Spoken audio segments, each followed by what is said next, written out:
Gold was a highly valued element, and gold from Ophir seemed to hold a special place for the gods.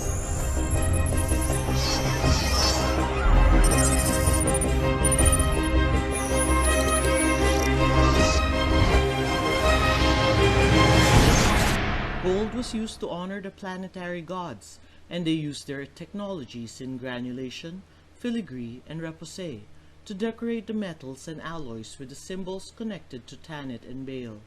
Triangles were a dominant pattern, as well as circles upon circles, crescent shapes, and spirals.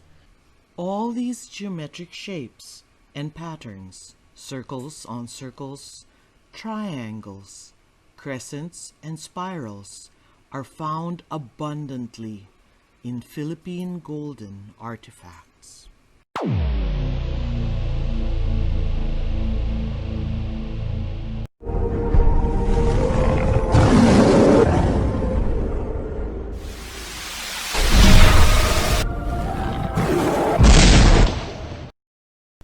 Gold was more to the ancients in the Mediterranean region than just a precious metal.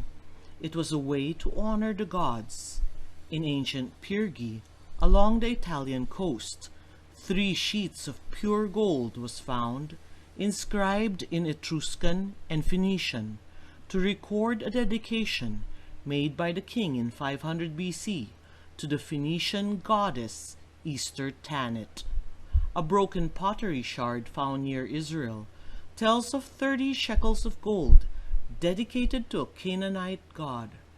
Gold of Ophir to Beth Horon, 30 shekels.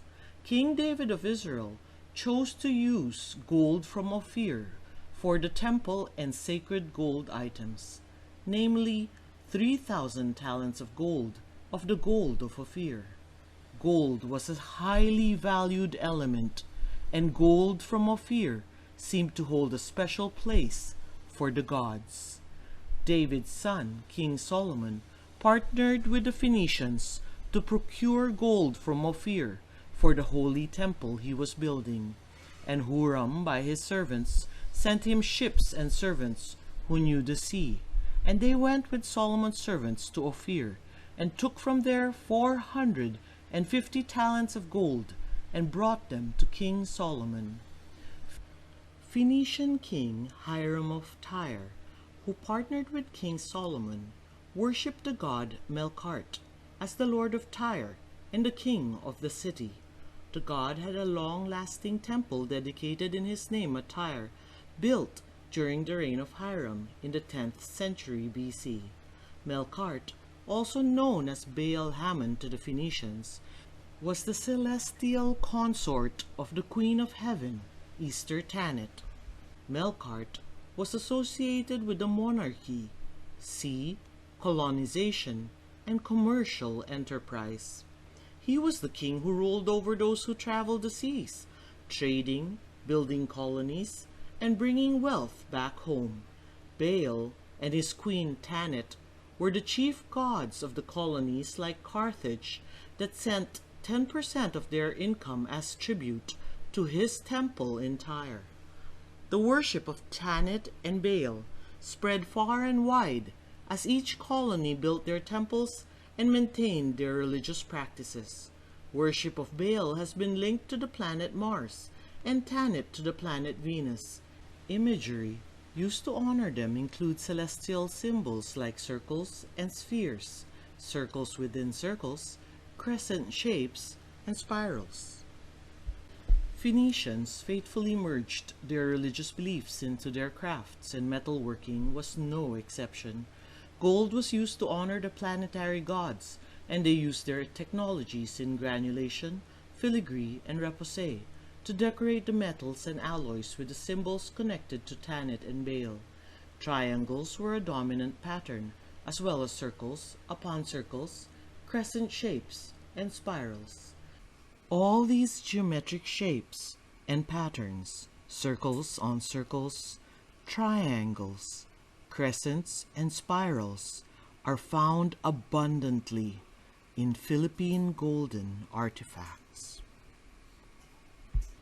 The sun cross, also known as the quatrefoil or tet, in all its variations, was used in the worship of Baal. An altar of Baal would often have his sun cross symbol, as well as his monuments. There are several representations of the sun cross sign of Baal on Philippine gold artifacts. In repoussé, delicate filigree work, and in skillfully crafted granulation. The sign of Tanit is a circle, centered over a line, which may have short lines going up from both ends, over an isosceles triangle. The star or celestial wheel symbol, in all its variations, were used to represent the goddess in her statues and monuments. There are many examples of the celestial wheel found decorating Philippine golden artifacts. Easter Tanit was often given the attribute face of Baal. Perhaps she was the first face of the gods to greet the new colonies and the people who came to trade, with her ever-changing face and costume adapting to the custom of the lands to which they went. But even in her diversity there is unity. Aside from her signs and symbols, Tanit preferred her hair swept up off her face and held in place by a crown or band, with her hair neatly tied up in a bun or otherwise properly bound, maintaining her regal air. She seemed to have been sculpted according to the accepted norms of beauty of each land, and dressed in what noble women would have worn. The bejeweled goddess often had armbands and necklaces and large earrings, or displayed the holes on her distended earlobes. Have we found the face of Baal, Easter Tanit, in Philippine golden artifacts? A mysterious woman appears repeatedly in Philippine ancestral gold. Similar traits indicate she is the representation of a single being. The flower crown on all three female forms on the Philippine golden artifacts are held together by a gold band that begins at the top middle arc of the hairline. Each of the three flowers, directly visible from front view, have 4 petals in exactly the same cross formation. All three females have their hair swept up and tied in the back, revealing a distinctive triple-arched hairline. All three golden women have neat vertical grooves to represent their hair. All three also have large petal-shaped holes on their distended earlobes and clearly defined exposed breasts. Gold was usually reserved for the gods, and the identity of this goddess has eluded us for decades since their discovery. Somehow, she seems out of place, lost in both space and time. Once revered and venerated, now forgotten and cast aside. Even her name eludes us. An analysis of the difference between the three could give us clues to her identity. The golden sheet decorated in repoussé and filigree wire shows her with both hands raised and a tree of life sprouting from her head.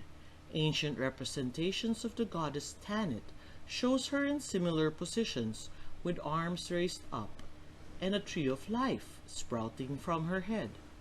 This has been interpreted by scholars as a symbol of resurrection. In the golden kinari vessel, the woman is shown having the body and wings of a bird. Tanit was also represented with characteristics of a bird. Venus, the morning and evening star, is seen to fly across the heavens. The golden Tara shows her whole body forming a triangle, and within the triangle one can discern the sign of Tanit, a circle centered over a line formed by her shoulders with arms akimbo, and a triangle formed by her torso and legs. Although enchantingly beautiful in gold, do not be sad for this lost goddess and her consort, for their pleasing appearance was a facade that covered their cruelty. Both Tanit and Baal demanded the sacrifice of children as part of their worship.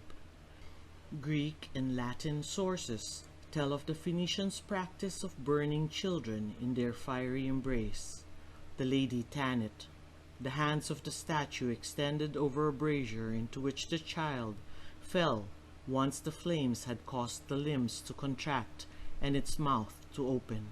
The child was alive and conscious when burned. Philo specified that the sacrificed child was best loved. In 2014, a collaborative paper published by academic institutions around the world concluded, after decades of scholarship denying that the Carthaginians sacrificed their children, new research has found overwhelming evidence that this ancient civilization really did carry out the practice.